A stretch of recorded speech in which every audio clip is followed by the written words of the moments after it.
The city of Vancity was a symphony of noise as I locked up the Starlight, the bar I'd owned for 3 years. It was a Friday night, and the usual cacophony of clinking glasses and laughter had spilled out onto the sidewalks, mingling with the distant wail of a siren and the low hum of traffic. Despite the lively atmosphere, there a strange kind of tension hung in the air tonight. Maybe it was the impending humidity, a storm on the horizon. Or perhaps it was just fate's heavy hand, a feeling that something significant was about to happen. I turned to take out the trash, my gaze sweeping over the alleyway, when I saw him slumped against the wall like a forgotten sculpture. His tie was loosened, the top button of his collared shirt undone. His legs were stretched out in front of him, a pose that spoke of utter surrender. My stomach clenched, a familiar, unwelcome feeling bubbling up from deep within. Aiden, I heard myself say, the name feeling foreign on my tongue. He squinted, tilting his head. Rhys. That single word, my name spoken by him after nearly a decade, was a gut punch. Aiden Sterling, the golden boy of Crescent Valley High. The boy every girl wanted, every guy wanted to be, and the one I had secretly, hopelessly, loved from the shadows. He was the reason I understood a part of myself I hadn't before. He was my first crush. And now he was a drunken heap behind my bar, the night before his wedding to someone else. I knelt beside him, my movements cautious. You okay? He blinked, swaying slightly, the pungent smell of gin on his breath. No, he said, his voice devoid of emotion, a flat, tired confession. His jacket was half off one shoulder, and his once perfectly styled hair was a mess, as if he'd run a hand through it 100 times in a fit of frustration. Where's your ride? I asked, my voice barely a whisper. He gestured vaguely toward the street. Walked, he mumbled. From your bachelor party. He laughed bitterly. Yeah, he said, a choked, humorless sound. A wave of responsibility washed over me. I should call someone, his fiancée, a taxi, anyone. But another part of me, the part that remembered high school bonfires, and his infectious smile, the warmth of sitting beside him in art class, that part wanted to keep him close, just for a little while. I live nearby, I said, the words slipping out before I could stop them. You can crash at my place. Just for tonight. He looked up at me, a real, searching look, and something in his eyes softened. You always were the nice one, he murmured. I didn't respond. I just helped him up, draping his arm over my shoulders. His body was warm and solid, and he leaned on me as if it were the most natural thing in the world. A quiet confession back at my apartment, a small, cozy space with an impressive collection of art books. I gave him a bottle of water and helped him out of his shoes. He flopped onto my couch, a sigh of relief escaping his lips. Can't believe you still live here, he mumbled into a pillow. You remember? Of course I do. Your mom used to make those cinnamon rolls. We came over after school once. Remember? I did. I remembered everything. The way he had smiled at me that day. A smile that had made my knees weak and my stomach do a series of complicated flips. Yeah, I said, my voice quiet. I remember. But he sat up, his movement stiff. I'm sorry I didn't keep in touch. We all just moved on. I paused. His voice was too raw, too honest for small talk. Did you? I lied. Yeah. He chuckled, a short, bitter sound. You were always terrible at lying, Rhys. I sat across from him. Aiden, why are you really here? He looked away, his gaze falling to the worn rug on the floor. I don't know, he said. The silence that followed was thick and uncertain. He rubbed his face, his movements slow and wary. It's like I'm watching my life happen to someone else. I should be happy. I have a good job, a beautiful family, a supportive family. He met my gaze, and his eyes held a profound sadness. But I keep thinking about you. My heart stuttered, a frantic thing in my chest. You used to write songs in the margins of your notebooks, he said, his voice distant.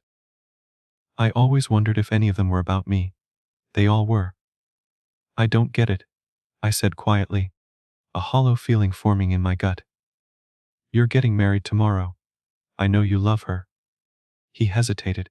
I want to. The answer hit me harder than I expected. It was so brutally honest, so fragile, that it almost hurt more than a lie would have. I'm not trying to mess up your life, I said, trying to stand, trying to put distance between us. You just needed a place to crash and tow. I didn't come here by accident. Rhys. I froze, the words stopping me in my tracks. I knew you worked here, he continued, his voice cracking on the last word. Duh. I left the party and came to this part of town because I saw your name on the side of the bar. I wanted to see you. Slowly, I sat back down. I don't know who I am anymore, he whispered. The sound of his voice laced with years of unacknowledged pain. All my life, I've been what people expected. The star athlete, the perfect son, the good boyfriend. And now I'm about to be the perfect husband to someone I'm not sure I'm in love with. I swallowed hard, my throat tight. And what about me? He looked up at me, his eyes full of a raw, etching vulnerability. You were the only person who saw me. Not the star athlete, just Aiden.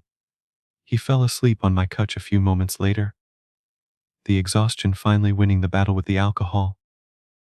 I stayed up all night, watching him, my heart twisting into 1,000 different knots.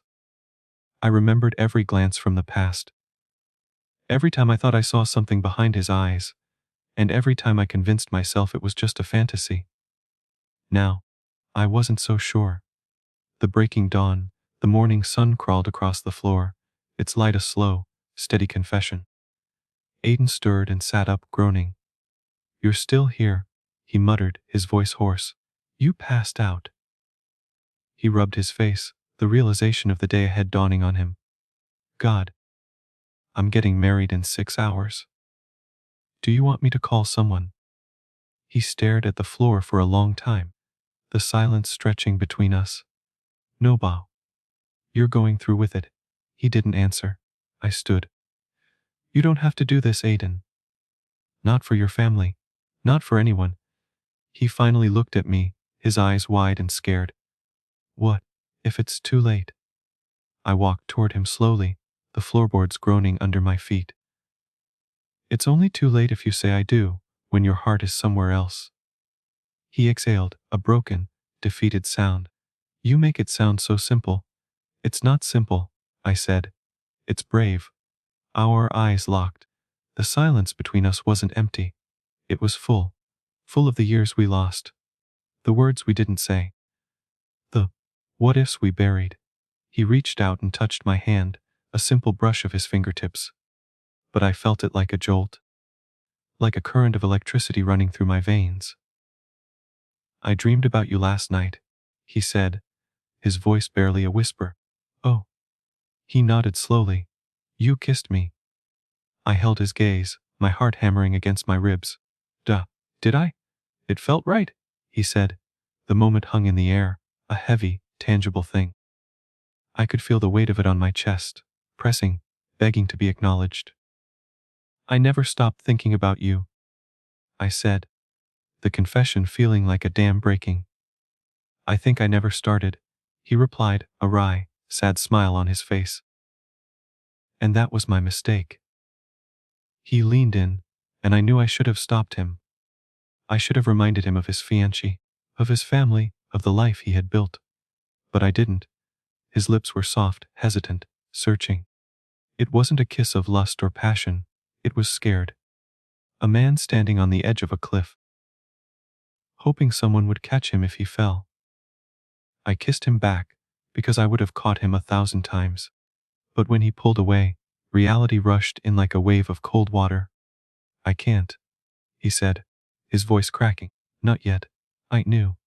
He stood up, pacing the small living room. She's not a bad person. She deserves someone who loves her fully, not someone torn between past and future. You're not torn, I said gently. Duh, you just scared. He looked at me, a desperate plea in his eyes. What do I do? Be honest with her. And with yourself. He left just after noon. There were no promises, no grand declarations, just a long, lingering look that was full of all the things neither of us knew how to say. The beginning that evening, I sat by the window, watching the sun dip low, painting the sky in shades of gold and orange. I tried to distract myself, but my mind kept replaying the moments we had shared. And then my phone buzzed. A text from Aiden. I told her the truth. She cried, but she understood. I don't know what happens next, but I'm outside your door. I opened it. There he stood. No tuxedo, no bow tie, just Aiden. Real vulnerable. Mine. I don't have a plan, he said. His voice filled with a mixture of fear and relief. You don't need one. He stepped inside, and for the first time in years, I felt something like hope. We didn't need a perfect story. We just needed a true one. And this was just the beginning.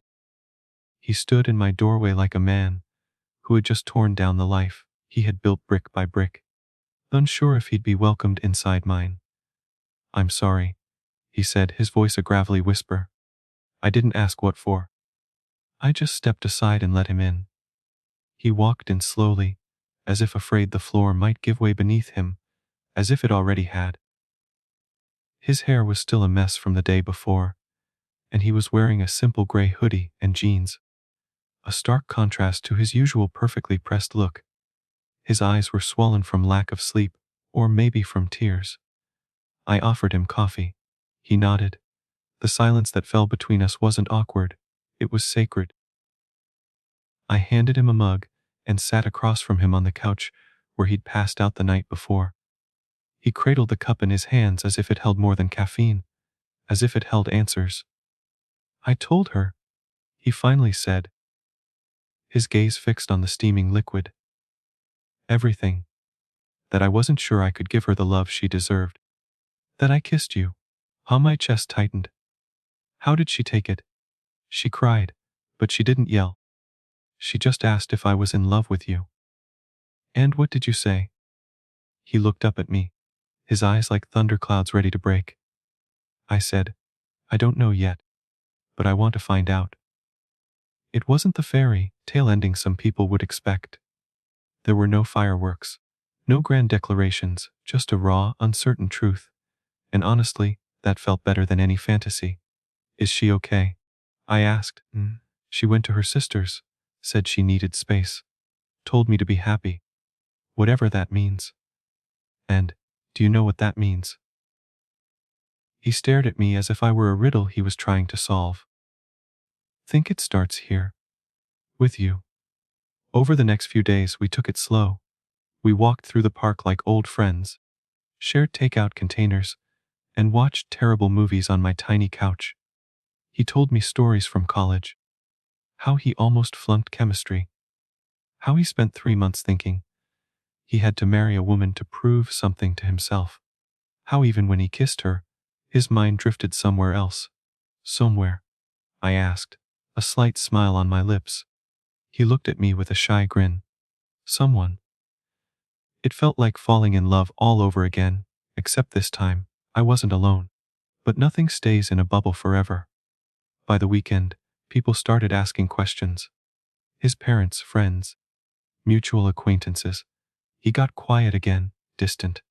One night we sat on my balcony, a blanket wrapped around us both, our knees touching.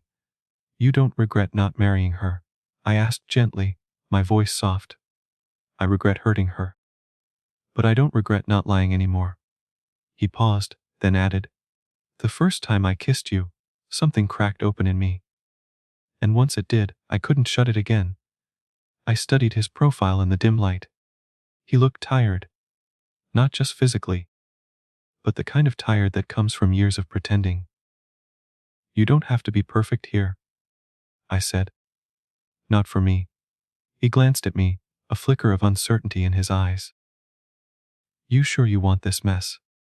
I've wanted you for years, Aiden. Even when you didn't know who you were.